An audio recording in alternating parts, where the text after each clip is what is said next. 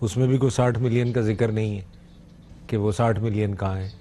اور وہ کیس چلتا رہا جی سوئٹزرلینڈ میں کافی عرصہ, اور nothing came out of it. اور زرداری صاحب نے کرپشن پہ کبھی بات نہیں کی یا کبھی کی ہے کرپشن پہ؟ اس معاملے میں تو کافی آنیسٹ رہے ہیں وہ. نہیں دیکھیں, میں یہ نہیں کہہ سکتا کہ جی انہوں نے کرپشن پہ بات کی ہے یا نہیں کی ہے, بٹ آپ کو کچھ یاد پڑتا ہے کہ صدر زرداری صاحب نے کرپشن کے خلاف کبھی کوئی بات کی ہو؟ کم از کم وہ منافقت آپ کو وہ نظر نہیں آتی زرداری صاحب میں؟ یا دیکھیں میں ایک چیز آپ کو بتا سکتا ہوں کہ میں نے زرداری صاحب کے ساتھ کام کیا ہے اور اب بھی کرتا ہوں. مجھے انہوں نے کبھی نہیں کہا کہ آپ کرپشن کریں. اس کا جواب میں آپ کو یہ دے سکتا ہوں. رائٹ. میں اسی حوالے سے جو $200 ارب ناظرین پاکستانیوں کے ان سوئس بینکس میں پڑے ہیں, جو ملک کے وزیر اعظم کہتے رہے, شہباز شریف صاحب وزیر اعلیٰ پنجاب, اور انہی کے وزیر اعظم صاحب کے سمدی وزیر خزانہ وہاں پہ بیٹھے, اس حوالے سے سمری جو تھی اگست 2013 میں کیبنٹ کو موو کر دی گئی. اس کے بعد کیبنٹ نے وہ سمری منظور کر لی, واپس آئی. اس کے بعد FBR کا ایک وفد بھیجا گیا سوئٹزرلینڈ, اور میرے پاس اس معاہدے کی کاپی بھی ناظرین موجود ہے جس پہ سوئس حکام کے دستخط ہیں اور پاکستانی حکام کے دستخط ہیں. اور اس کے آرٹیکل 26 کے مطابق آپ یہ دیکھ سکتے ہیں دستخط شدہ کاپی سوئس ڈیلیگیشن کی, پاکستانی ڈیلیگیشن کی. یہ معاہدہ باقاعدہ طور پہ سائن ہوا, اور اس معاہدے کے سائن ہونے کے بعد پاکستان کی اتھارٹیز کو یہ پاور مل جانی تھی کہ سوئس حکام سے جو بھی بینکنگ انفارمیشن ہے وہ آپ لے سکتے. لیکن جب یہ پتہ لگا کہ جناب یہ معاہدہ سائن ہو گیا ہے, اس سے تو بہت بڑے بڑے راز کھل جائیں گے. اور جیسے پاناما پیپرز میں پتہ لگا, جو ڈاکومنٹ سپریم کورٹ میں پیش کیے گئے, کہ وہاں پہ شریف خاندان کے بھی شاید کوئی سوئس اکاؤنٹس ہیں. FIA کی رپورٹ جو سپریم کورٹ کے ریکارڈ کا حصہ بنی, اس میں بڑے واضح طور پہ یہ مینشن تھا. تو یقینی طور پہ ایک افراتفری پھیل گئی ہوگی. اور پھر باقاعدہ طور پہ جن افسران نے یہ معاہدہ سائن کیا, جن افسران نے یہ انیشیٹو لیا, جن کی یہ اسپیشلٹی تھی اس طرح کے انیشیٹوز لینے کی جو پاکستان میں ہوتا ہے, جو ہم نے CDA کے کیس میں بھی دیکھا کہ جن افسران نے فیصلہ کیا کہ غلط کام ہو رہا ہے, ان کو ہٹا دیا گیا, ان کو پروموٹ نہیں کیا گیا. یہاں بھی ان کو کھڈے لائن FBR سے لگا دیا گیا. ریاست ہماری اسی طرح چلے گی اسد عمر صاحب؟ میں تو اکثر کہتا ہوں, برملا کہتا ہوں, اس وقت پاکستان کی ریاست جو ہے اس کی ذمہ داری جو ہے وہ پاکستان کے بڑے بڑے ڈاکوؤں اور چوروں کو پروٹیکشن پرووائڈ کرنا ہے. قوانین ایسے بنائے جاتے ہیں جس سے چوری چھپائی جا سکے. آپ کو پتا ہے وہ اکنامک ریفارمز ایکٹ 1992 والے سے شروع کرنے آپ کو, ایسی میں آپ کو 10 اور مثالیں دے دوں گا.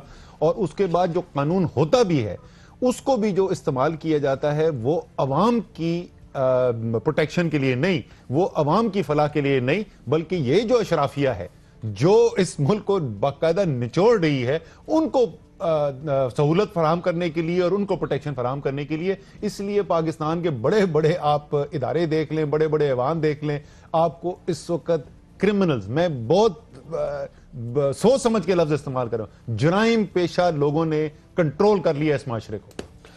سلیم مانویل صاحب, والیوم کتنا ہے؟ کیونکہ میرے سے خبر ہے, اور سابق گورنر اسٹیٹ بینک وہ کہتے ہیں پاکستان سے $25 ملین پاکستان کے مختلف ایئرپورٹ سے ہر دن پاکستان سے باہر جاتا ہے, جو کہ مہینے کے ساتھ $750 ملین بنتے ہیں, اور آپ کے سال کے $9 بلین ایئر کا یہ فلائٹ آف کیپٹل ہے جو منی لانڈرنگ ہوتی ہے پاکستان سے. یہ سابق گورنر اسٹیٹ بینک کی اس حوالے سے اسٹیٹمنٹ ہے. حال ہی میں امریکہ کی طرف سے ایک رپورٹ آئی ہے اور اس میں بتایا گیا کہ پاکستان سے $10 بلین کی سالانہ منی لانڈرنگ ہوتی ہے. واقعی ایسی اعداد و شمار ہیں یا اس سے بھی زیادہ خوفناک ہیں؟ دیکھیں جی, مجھے ایئرپورٹس کا تو علم نہیں ہے کہ ایئرپورٹ سے کتنے پیسے جاتے ہیں, کیونکہ ایئرپورٹ سے کچھ آفیشلی بھی پیسے جاتے ہیں یہاں سے ایکسچینج کمپنیز کے, اور وہ چینج ہو کے واپس آتے ہیں illegally flowing out of the country. illegally میرا نہیں خیال کہ ایئرپورٹوں سے یہ پیسے جاتے ہوں گے, I don't know, but definitely جو فگر آپ سنا رہے ہیں وہ پاکستان سے پیسے جاتے ہیں, بالکل جاتے ہیں. اور اللیگلی مجھے تو سمجھ نہیں آتی, ضرورت ہی نہیں ہے. وہ اس لیے کہ آپ کے پاس پیرا ہے وچ از دی پاکستان ریفارم ایکٹ, اس کے تھرو آپ جتنے مرضی اکاؤنٹ میں پیسے جمع کرا کے جس کو مرضی بھیج دیں. جیسے سینٹ جیمز ہوٹل میاں منشا صاحب والا کیس. بالکل, وہ تو وہ دیکھیں نا, وہ بھی ایک $60 ملین کے تقریباً انہوں نے یہاں سے ٹرانسفر کیا ہے. ٹرانسفر کی کوئی ڈیٹیل نہیں ہے, مگر وہ اپنی بیلنس شیٹ میں دکھا رہے ہیں کہ جی یہ ہوٹل. تو اب وہ پیسے کیسے گئے, یہ تو اب کوئی ایجنسی ان سے پوچھے کہ بھئی یہ پیسے آپ نے کیسے بھیجے. مگر کیونکہ آپ کے پاس یہ چینل ہے جس سے آپ پیسے بھیج سکتے ہیں, جس کو نہ FBR پوچھ سکتا ہے, جس کو نہ فائنانس منسٹری پوچھ سکتی ہے, جس کو نہ اسٹیٹ بینک پوچھ سکتا ہے, تو پھر آپ نے تو جب یہ چینل ہی اوپن کھولا ہوا ہے تو انلیگل اور لیگل کے تو بات ہی ختم ہو جاتی ہے. میں آتا ہوں کیونکہ اسٹینڈنگ ٹیم میں اسد عمر صاحب نے اسٹیٹ بینک کا بھی ذکر کیا تھا. ناظرین, سلیم مانڈوی والا صاحب نے کہا پتہ نہیں ایئرپورٹ سے پیسے کیسے جاتے ہیں یا نہیں جاتے. سلیم مانڈوی والا صاحب کو اور آپ کو ناظرین دکھاتے ہیں. ایک مشہور کیس ہوا تھا ایان علی کا, سی سی ٹی وی فوٹیج بھی موجود ہے اس حوالے سے. آپ دیکھ سکتے ہیں کہ ایان علی پاکستان سے پیسے لے کے جائی تھی. پھر ایک مشہور کیس ہوا تھا ٹافی بٹ کا لاہور میں, اور ٹافی بٹ صاحب کون تھے؟ سونا لے کے جا رہے تھے, کرنسی لے کے جا رہے تھے. نواز شریف صاحب کے پیچھے کھڑا آپ ان کو دیکھ رہے ہیں. یہ دونوں وہ کیسز تھے جو کہ پکڑے گئے, باقاعدہ طور پہ رنگے ہاتھوں پکڑے گئے, اور اس کے بعد دونوں کیسز کا کیا ہوا وہ تاریخ میں بیان. ناظرین, یہاں پہ ایک وقفہ لیں گے, اس کے بعد جب دوبارہ واپس آئیں گے تو security exchange commission of Pakistan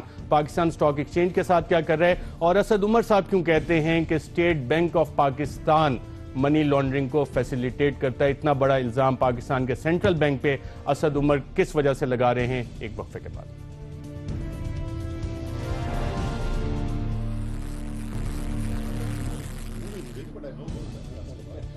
welcome back ناظرین. ایک مشہور منی لانڈر کا کیس ہے, اور اس میں کہا, اس کا پیبلو ایسکوبار اس کا نام ہے, اور اس کا مشہور کوٹ ہے, کچھ پیسہ ادھر دو, کچھ رشوت ادھر دو, کچھ رشوت ادھر دو, اور پھر آپ کا کوئی دوست بینکر ہو, اس کے ذریعے سارا پیسہ واپس منگوا لو اور وہ وائٹ منی ہو جائے گا. شاید اسی طرح کا کوئی کارنامہ پاکستان میں بھی چل رہا ہے, لیکن لوگ پکڑے نہیں جاتے. میں نے جو آخری انٹرویو عمران خان صاحب سے کیا تھا اس میں انہوں نے بھی پیبلو ایسکوبار کا ذکر کیا تھا. کس حوالے سے کیا تھا آئیے ذرا دیکھتے ہیں. پیبلو ایسکوبار وہ جو کولمبین ڈرگ وار لارڈ تھا, وہ کرتا کیا تھا؟ وہ اس کے پاس پیسہ اتنا تھا وہ سب کو خرید لیتا تھا. جی اسد عمر صاحب, یہ کیا کہانی ہے پیبلو ایسکوبار کی, اور کیا عمران خان صاحب جب ذکر کرتے ہیں تو پاکستان میں بھی پیبلو ایسکوبار ہیں؟ بالکل ہے جی, پیبلو ایسکوبار پاکستان میں پیبلو ایسکوبار ماڈل ہی اس وقت چل رہا ہے اور انتہائی کامیاب ہے. وہ ماڈل یہ ہے کہ جس کو خرید سکتے ہو نا اس کو خرید لو, جو نہیں بکتا اس کو خوفزدہ کرو اور ڈراؤ. یہ ماڈل پاکستان کے اندر چل رہا ہے. جو قانون کے لیے کھڑا ہوگا, جو سچائی کے لیے کھڑا ہوگا, اس کو پہلے کوشش کی جائے گی خریدنے کی. آپ کی بھی آئی ایم شور کو قیمت لگانے کی کوشش کی ہوگی, تو آپ ابھی تک بکے نہیں ہیں, تو یقیناً ابھی تک آپ کے اوپر کہیں نہ کہیں سے پریشر بھی آ چکے ہوں گے, مجھے اس میں کوئی شک نہیں ہے. تو یہ تو Pablo Escobar management model Pakistan میں اس وقت چل رہا ہے گورننس کے اندر. سلیم مانڈوی صاحب, ایک ادھر security exchange commission of Pakistan, جب یہ پاناما کیس چل رہا تھا تو 2011 کا ان کا ایک خط بھی سپریم کورٹ کے ریکارڈ کا حصہ بنا, جنہوں نے چودھری شوگر مل اور رمضان شوگر مل پہ تقریباً $739 ملین منی لانڈرنگ کے شک کا اظہار کیا. ایس سی سی پی کا آج کل کیا رول ہے, کیا کر رہا ہے یہ ادارہ؟ دیکھیں, ایس سی سی پی اچھا کام بھی کر رہا ہے, بٹ بعض جگہ وہ تھوڑے I should say out of their area چلے جاتے ہیں. جیسے ابھی اسٹاک ایکسچینج کا ایک ایشو ہمارے پاس آیا ہوا ہے, اور 8 کو ہماری میٹنگ بھی ہے, ہم نے ایس سی سی پی کو بلایا بھی ہے. اس میں یہ تھا کہ جو اسٹاک بروکرز تھے انہوں نے یہ کمپلین کی کہ ایس سی سی پی بائنگ اور سیلنگ میں انٹرونشن کر رہا ہے مارکیٹ کے اندر, اور اس سے کافی مارکیٹ بھی گری. اس ہفتے کوئی 1000 پوائنٹ گر گئی, کیونکہ انہوں نے کچھ بروکرز کو رائٹلی اور رانگلی, مجھے اس کی ایگزیکٹ ڈیٹیلز نہیں پتا, کہ ان کو فورس کیا کہ آپ شیئرز بیچیں. تو میں نے اس کا نوٹس اس لیے لیا کہ میں نہیں سمجھتا کہ یہ ایس سی سی پی کا مینڈیٹ ہے, اور یہ وہی ایس سی سی پی ہے جس کو ہم نے ایگزیکٹ کے کیس میں بلایا تھا اور ان سے یہ پوچھا تھا کہ آپ نے کبھی ایگزیکٹ کو دیکھا ہی نہیں, اتنا بڑا بلیم ایگزیکٹ کے اوپر لگ گیا. تو انہوں نے کہا جی ہمارا مینڈیٹ ہی نہیں ہے کہ ہم کمپنیز کی ایکٹیویٹی دیکھیں کہ وہ کیا کر رہی ہیں, وہ کیا نہیں کر رہے. پھر اسٹاک ایکسچینج میں انٹرونشن کیوں کر رہے ہیں؟ یہی تو دیکھیں, دس از دا پوائنٹ کہ ایسی کیا ضرورت آئی, اور اس موقع پہ, اس وقت پہ. ایس سی سی پی کے چیئرمین کون ہے؟ وہ بھی کبھی وہ کیا نام ہے حجویری مداربہ, اس میں تو نہیں کام کرتے رہے؟ ہاں وہ بھی میرا خیال تھے اس میں. بٹ یہ حجویری مداربہ کس کی تھی؟ یہ ایگزیکٹلی مجھے اس کی اسحاق ڈار صاحب کی تھی. یہ حجویری مداربہ کے ذریعے ہی پیسے وغیرہ شریف خاندان کے 1990 میں دیے گئے تھے, 100 ملین کریڈٹ لائن, ایسا ہی معاملہ تھا کچھ. یعنی کہ ایس سی سی پی کے جو چیئرمین ہیں وہ بھی پرانے آپ کے ملازم, یہ کہہ رہے ہیں آپ؟ ملازم یا ان کے پارٹنر رہے ہیں جہاں تک مجھے پتا ہے. تو all in the family and business friends. وہ تو that's the style of governance نا. اب اس کو آپ یہ حکومت پاکستان چل رہی ہے یا خاندانی کاروبار چل رہا ہے؟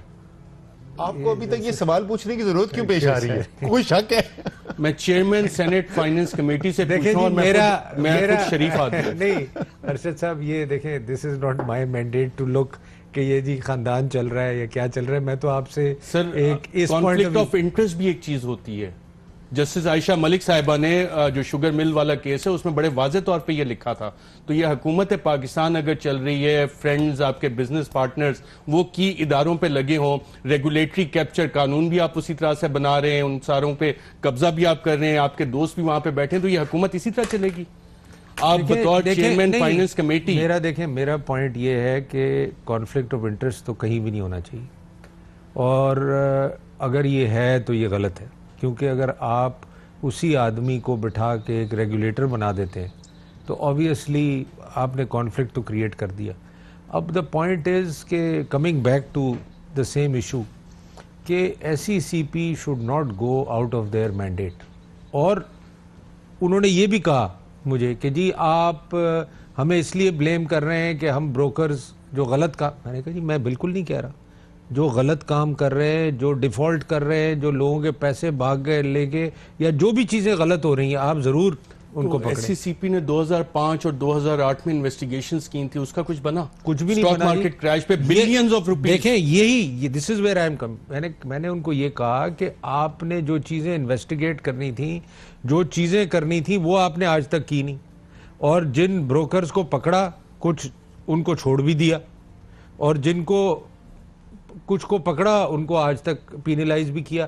تو مطلب you can't be a regulator, selected regulator آپ بن جائیں کہ جس کو آپ پکڑنا چاہتے ہیں، جس کو آپ کرنا چاہتے ہیں اس کو آپ کریں، جس کو آپ نہیں کرنا چاہتے اس کو آپ کھلی چھٹی دے دیں. تو یہ تھوڑا SECP in this situation is little compromised. اور یہ میں نے ان کو یہی کہا ہے، میں نے کہا اگر آپ یہ چیزیں chairman senate standing committee on finance کہہ رہے ہیں کہ security exchange commission of Pakistan compromised ادارہ ہے. بالکل کمپرومائزڈ ہے. اگر اس ٹائپ کے ایکشنز وہ کریں گے تو it is compromised. Asad Umar صاحب، اسٹیٹ بینک آف پاکستان کا سینٹرل بینک، وہاں بھی کیا اسی طرح کے معاملات ہیں یا مختلف معاملات؟ میں آپ کو اسٹیٹ بینک پہ بھی آتا ہوں، لیکن پہلے آپ نے کیونکہ بہت ایک اہم چیز کا ذکر کر دیا تو اس پہ بات کرنا ضروری ہے، اور وہ آپ نے بات کی کانفلکٹ آف انٹرسٹ کی. پاکستان کی تاریخ کا سب سے بڑا کانفلکٹ آف انٹرسٹ کا کرپشن کیس جو ہے وہ ایک عجیب و غریب طریقے سے منظر عام پہ آیا. کسی رپورٹر نے اس کی خبر نہیں لگائی، کسی سراغ رساں ایجنسی نے نہیں کہا. خود بیٹھ کے پاکستان کے وزیر اعظم نے اپنے وکیلوں کے ذریعے سپریم کورٹ میں جا کر یہ دعویٰ اپنا فائل کیا ہے، کاغذات جمع کرائے ہیں کہ یہ شیخ جاسم صاحب جو ہیں ان کے ساتھ تو ہمارا خاندانی کاروباری تعلقات ہیں جو ایک چوتھائی صدی سے زیادہ پرانے ہیں. ان کے پاس ہم نے کروڑوں ڈالر کی انویسٹمنٹس کی ہوئی تھیں، اور ہماری جدہ کی سٹیل ملیں اور پتہ نہیں فلیٹ کون سے، اور جو حدیبیہ کے ڈیفالٹ تھے وہ سارے، ہر قسم کا کام ہم نے ان کی مدد سے کیا ہے.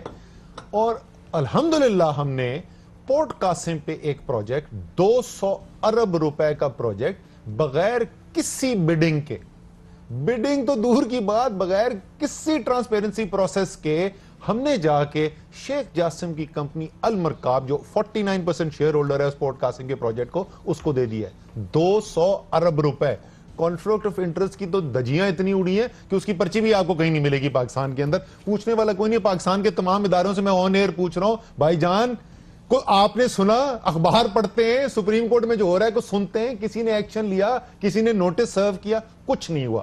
یہی مسئلہ دیکھیں جی SECP پہ آواز ہے. SECP جو ہے وہ بڑا اچھا کام بھی کرتے ہیں، جو سلیم ٹھیک کہہ رہے تھے. SECP جو ہے ابھی کمپنیز لا بنا ہے، بڑی محنت کی ان کے اندر، ان کی ٹیم نے بہت کام کیا انہوں نے، بڑی اچھی بات ہے. پر کدھر جلتے ہیں ان اداروں کے آگے؟ جہاں آتے ہیں نا صاحب اقتدار سامنے، وہاں پہ آ کے پر جلنا شروع ہو جاتے ہیں. ایک معصومانہ سوال میں نے کہا جی چودھری شوگر ملز کے بارے میں ایک سیکیورٹی اینڈ ایکسچینج کمیشن آپ کے ادارے نے ایک خط بھیجا لندن کی انویسٹیگیشن ایجنسی کو. انہوں نے کہا جی سسپیکٹڈ منی لانڈرنگ ہوئی ہے، یہاں سے ادھر سے پیسہ باہر بھجوایا گیا، نام ساتھ اس میں حسن نواز کا نام بھی اس کے اندر ڈلا ہوا ہے. اس کا ہوا کیا؟ وہ جواب آیا آپ نے کیا کیا. انہوں نے کہا نہیں جی وہ تو وہاں سے جواب نہیں آیا تھا, لیکن کمپنی نے ہمیں ایک جواب بھیج دیا تھا, ہم اس سے مطمئن ہو گئے جواب. میں نے کہا جی ذرا کمیٹی کو اس کی کاپی, یہ سوال جو ہے میں گھر بیٹھے نہیں پوچھ رہا, یہ قائمہ کمیٹی فائنانس کی قومی اسمبلی کی میٹنگ ہو رہی ہے, تمام میڈیا کے سامنے میں سوال پوچھ رہا ہوں, ہمیں اس کی کاپی دے دیں. جواب پھر وہی, یاد ہے پہلے والا جواب, ہم قانونی ماہرین سے پتا کر کے بتائیں گے کہ یہ دیا جا چکا ہے. کوئی 4 مہینے ہو چکے ہیں, ابھی تک میں انتظار کر رہا ہوں. اس کی وجہ ہے کہ برطانیہ نے جواب لکھ کے دیا تھا اور پوچھا تھا کہ جی اس پہ مزید کارروائی کیا کرنی ہے, تو یہاں سے پھر جواب روک لیا گیا تھا. تو یہ سارے ادارے جو نا, یہ سارے لوگ جو ہیں یہ بڑے اچھے لوگ ہیں, یہ بڑے محنتی لوگ ہیں, یہ بڑے پروفیشنل لوگ ہیں, لیکن جہاں صاحب اقتدار کی چوری, کرپشن, ان کے مالی انٹرسٹ, ذاتی انٹرسٹ سامنے آ جاتے ہیں نا, پھر سب کے پر جلتے ہیں. اور اسٹیٹ بینک کا معاملہ ناظرین رہ گیا, سی سی پی کی ہم نے بات کر لی, ایف بی آر کے ہم نے معاملات دیکھ لیے, پاکستان کے $200 ارب جو باہر پڑے ہیں اس پہ کارروائی کیوں نہیں کی, وہ معاملات بھی دیکھے. اب پاکستان کا central bank, state bank of Pakistan, اس پہ اسد عمر صاحب کے کیا تحفظات ہیں, سلیم مانوی والا صاحب کے کیا خیالات ہیں, ایک وقفے کے بعد.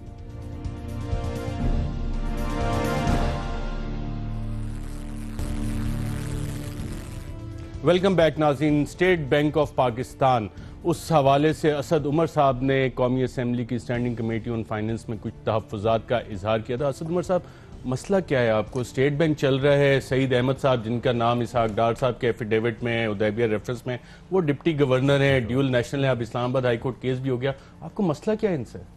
سر مجھے ان میں سے کسی سے کوئی ذاتی مسئلہ نہیں ہوتا ہے, مجھے مسئلہ صرف یہ ہوتا ہے کہ یہ جو عہدے لے کے بیٹھتے ہیں نا, تو اس میں کچھ ذمہ داریاں ہوتی ہیں, اور وہ ذمہ داریاں جیسے میں نے کہا کہ جب وہ آتی ہیں نا پاکستان کی اشرافیہ کے اوپر, اور خاص طور پہ صاحب اقتدار کے اوپر, تو وہ ادارے سامنے لیٹ جاتے ہیں. لیکن اسٹیٹ بینک آف پاکستان کے میں وضاحت کر دوں, وہ بہت سادہ سی بات تھی. وہی کیس دبئی پراپرٹی کا جو میں بول رہا تھا, میں بار بار سوال پوچھ رہا تھا, مجھے جواب نہیں مل رہے تھے, اور مجھے یہ بتایا جا رہا تھا کمیٹی کے چیئرمین کی طرف سے کہ اسٹیٹ بینک نے جواب نہیں دیا ہے. تو میں اسٹیٹ بینک والے کسی اور میٹنگ کے لیے آئے ہوئے تھے, میں نے کہا جی اگر یہ جواب نہیں دے رہے ہیں نا, تو اس کا مطلب یہ جرم پر پردہ ڈالنے میں ملوث ہے.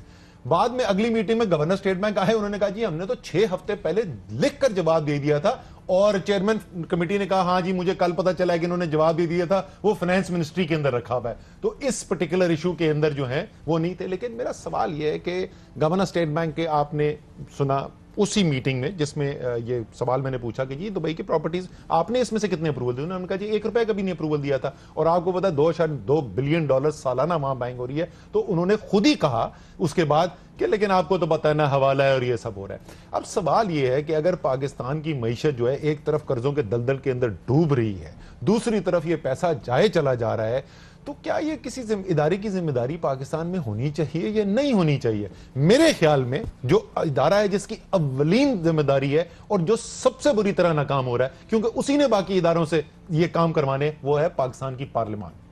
پاکستان کی پارلیمان جو ہے وہ پاکستان کے عوام کو جو لوٹا جا رہا ہے اس سے بچانے میں تو مکمل طور پر ناقص اس کی کارروائی ہے ہی ہے.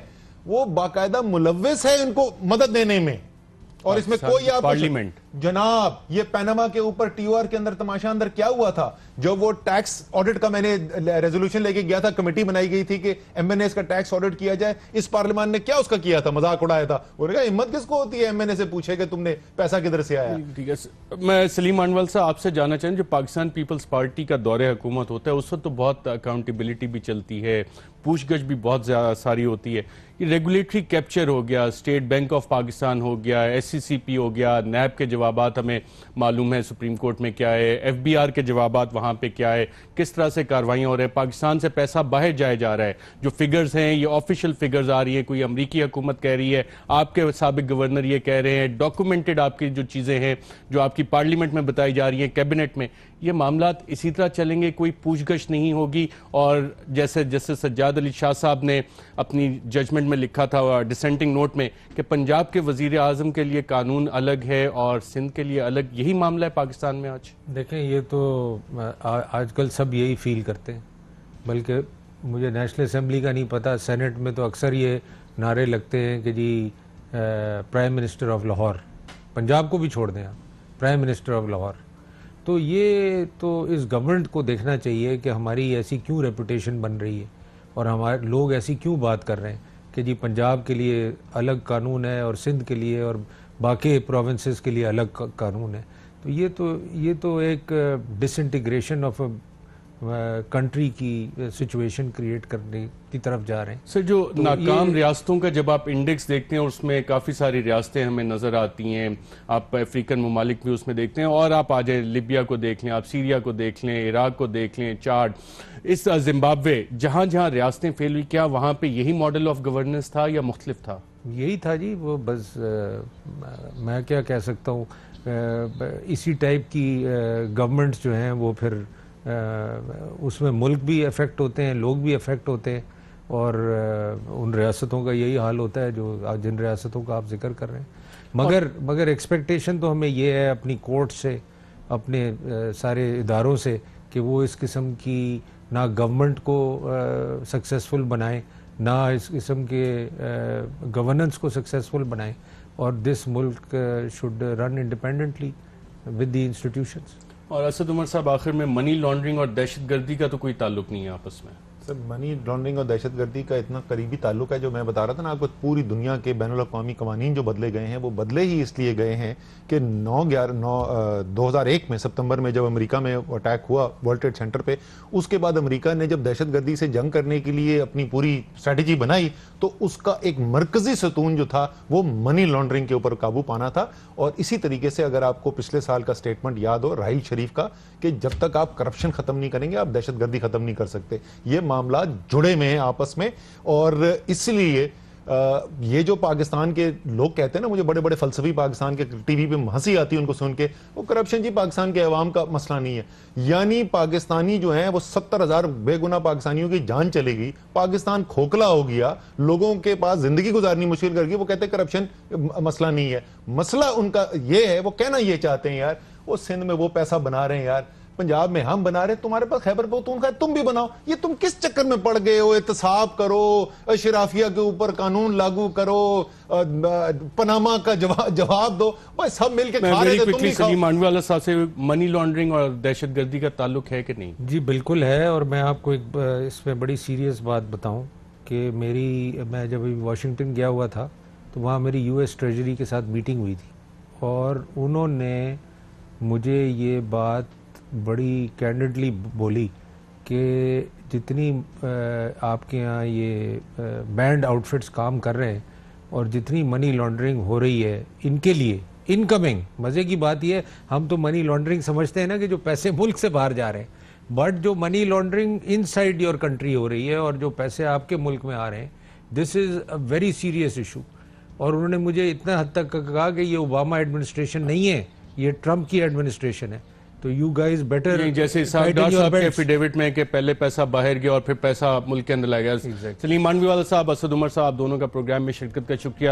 ناظرین, آپ چاہے آپریشن راہ راست شروع کریں, راہ نجات کریں, ضرب اسب کریں یا رد الفساد, جب تک کرپشن اور منی لانڈرنگ اور دہشت گردی کا نیکسس نہیں توڑا جائے گا, ہم یہ جنگ لڑتے رہیں گے اور ہمارے جوان, ہمارے لوگ شہید ہوتے رہیں گے. اس پہ تمام اداروں کو بیٹھ کے سیریسلی سوچنا پڑے گا کہ اس گٹھ جوڑ کو کس طرح سے توڑا جائے. آج کے پروگرام میں ناظرین اتنا ہی, اجازت دیجیے گا, اللہ حافظ.